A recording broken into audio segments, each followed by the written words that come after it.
Hello mga idol, ngayon may ituturo ko sa inyong magandang kanta. Actually, paborito ko talaga tong kanta na to. Yung Balang Araw by I Belong to the Zoo.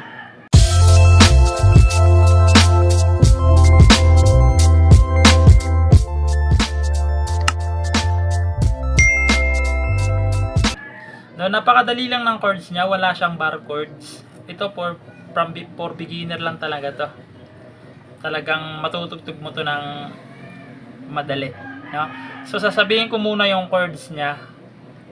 G, mamaya ipapaliwanag ko isa-isa yung chords. G, C add 9, E minor 7, D over F sharp, tsaka C add 9 ulit. No? Yung G nga pala mga idol, ito lang. First string, second string sa third fret. Yan. Tapos yung G, fifth string sa second fret, tsaka sixth string sa third fret. Yan yung G. Yung C add 9 naman, ibababa nyo lang yung dalawa. Bali ito nasa fourth string na, tsaka ito nasa fifth string na. Yan. C add 9. Di ba nasa taas siya? G. Binaba nyo lang yung dalawa, C add 9 na. Yan. Tapos yung E minor 7 naman, itong dalawa, ililipat nyo lang to rito. Sa fourth string tsaka sa fifth string. Yun ang ililipat nyo lang dito. Yan. E minor 7. Tsaka yung D over F sharp. Yung D over F sharp mga idol, ito, hindi ito mawawala sa kanta na to. Halos sa buong kanta hindi ito matatanggal. So, ito naman yung D over F sharp. Itong third string sa second fret, tsaka sixth string sa second fret din. Yan. D over F sharp. Tsaka babalik lang kayo sa C add 9. No? Ganun lang siya mga idol, no? So, pasadahan natin yan. Yung strum nga pala mga idol, ganito lang siya. Down, down, up, up, down, down. Ayan, no? Ganun ulitin ko ha. Down, down, up, up, down, down. Ganun lang siya, no? So, pasadahan natin.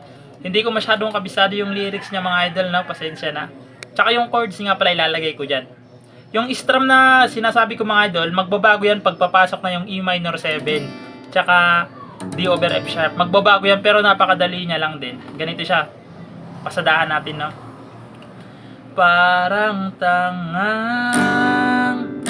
kausap ang tala at pan.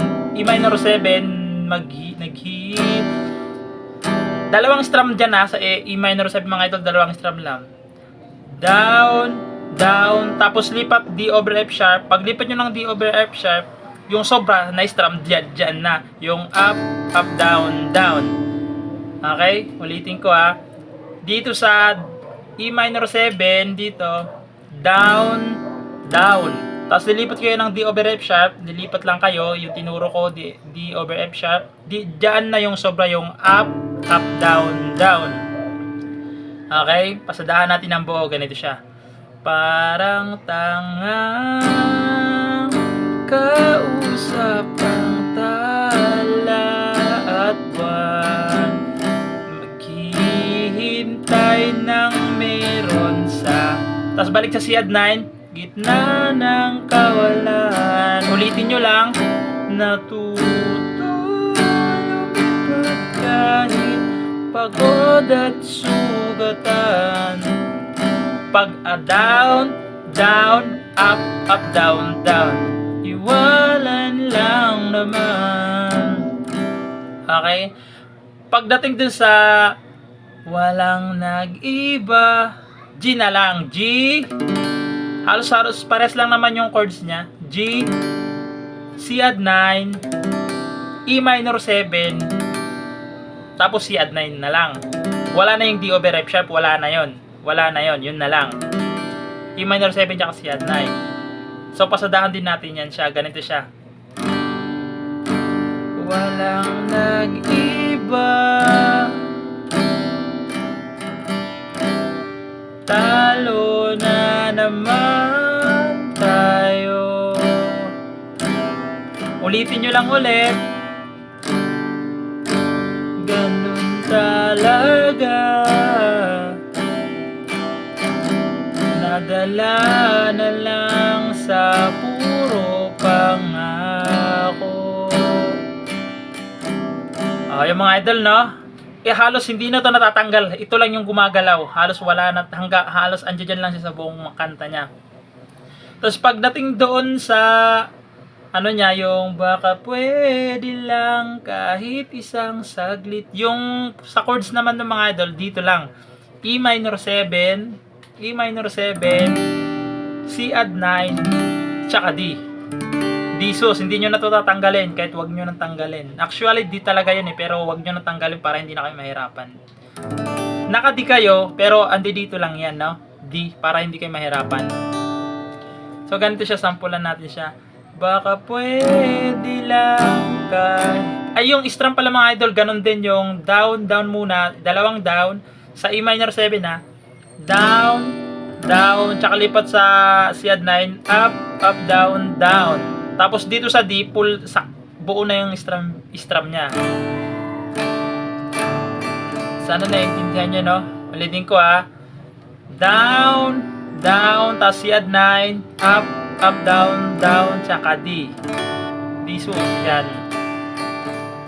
Doon to sa part na baka pwede lang kahit isang saglit.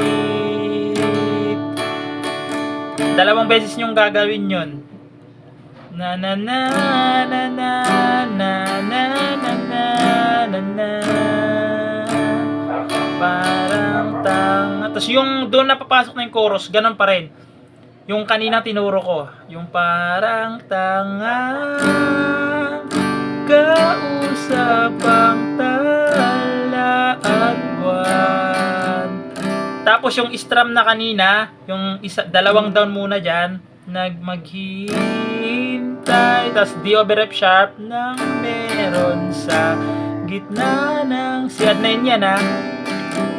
Tapos balik ulit kayo sa G. Hanggang sa matapos yung kanta mga idol, yung halos hindi ito natanggal. 'Di ba? Napaka-basic lang ng chords niya. Super easy lang siya. No, sana nagustuhan niyo mga idol, no? At maraming salamat sa inyo. God bless.